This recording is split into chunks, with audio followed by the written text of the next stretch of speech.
We got another explosive week of testimonies in this case. I mean, big witnesses. Hey guys, welcome back to my channel for another true crime video. If you are new here, welcome, and thank you so much for clicking on this video today. If you do enjoy this type of content, don't forget to subscribe and hit that notification bell so you don't miss a video. There were many inconsistencies in the testimony of Brian Albert, the homeowner of 34 Fairview Road and a well-connected police officer. During his cross-examination, it was pointed out that he had been notified that Jennifer McCabe was going to be interviewed by investigators. Brian and Nicole Albert then went over to Jennifer McCabe's home to discuss the interview and were even present during. Usually witnesses are separated unless they are under the age of 18 and accompanied by a guardian, but that's just one of the weird things about this investigation. The defense also pointed out that Brian Albert had testified to a grand jury that not only did he not know Karen Read, but he had never met her. But they had videos and photos to prove that not only had he met Karen at least twice, but he had even spoken to her. In fact, he had saw Karen and John O'Keefe just 6 days before John's death. Brian Albert had also lied about his daughter Caitlin Albert and nephew Colin Albert being at 34 Fairview Road the night of John's death.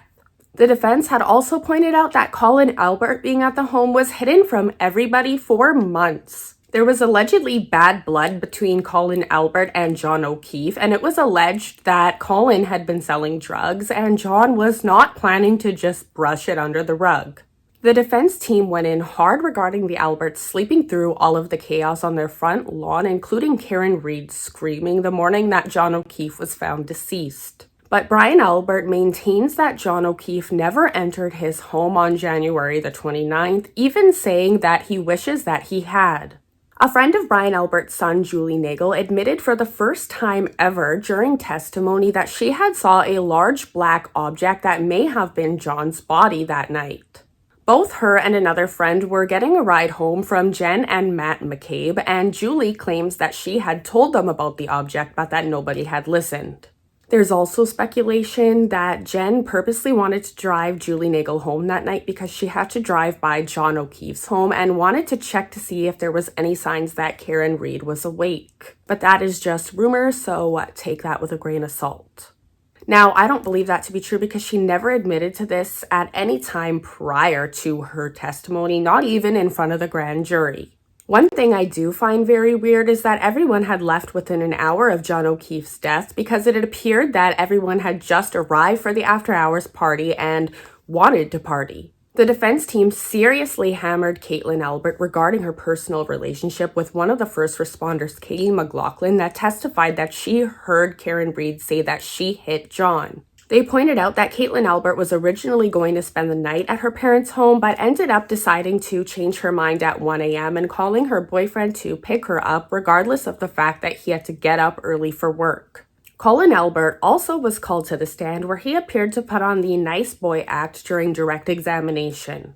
He came across as an all-around good kid that had never been in a fight and had no violent tendencies. However, the defense went in on Colin Albert during cross-examination and poked all kinds of holes in that nice boy act. They played 2 videos of Colin Albert threatening teens and appearing to be under the influence, telling them to pull up.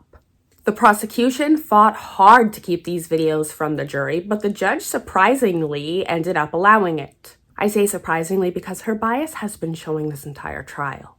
They also pulled up photos of Colin Albert with busted up knuckles on his right hand a few weeks after John O'Keefe's death. Colin claimed that he had broken a fall with his knuckles. I mean, who does that? You use the palm of your hand. He played really dumb on the stand and couldn't even recall the last time he had spoken to his best friend, Allie McCabe.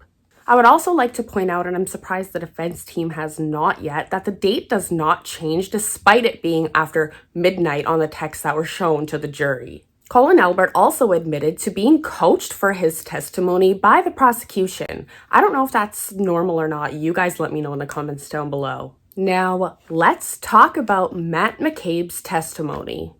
There was a heated exchange between Matt McCabe and Karen Read's lawyer, David Yannetti, when he appeared to be smirking on the stand. Now, some people do this when they're nervous, so he might just be one of those guys, but regardless, not a good look during cross-examination. Yannetti also pointed out a text from Matt McCabe to a group text that included his wife Jen McCabe and the Alberts saying, "Tell them the guy never went in the house." When he was asked who the guy was that he was referring to, he said John O'Keefe.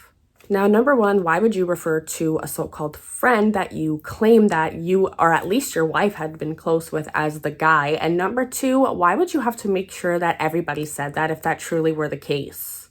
He also drove by the Albert home several times, keeping them in the loop about how investigators had been on their lawn, etc. And the moment we have all been waiting for, Jennifer McCabe has been called to the stand. She only faced direct examination though, but will face cross-examination on Tuesday. This is the woman who Googled how long for a body to die in the cold at 2:27 a.m.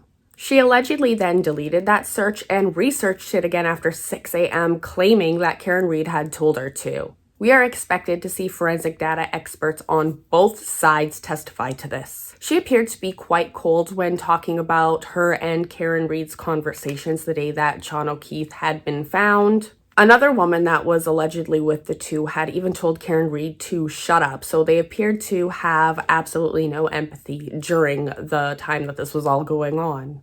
But there was one major hole in her testimony that I am hoping the defense is going to bring up Tuesday, and that was when she was asked about Karen Read telling her about her cracked taillight. She testified that when her, Karen Read, and another woman by the name of Carrie arrived to the Albert home, that Karen had pointed to her taillight and said, "See, look."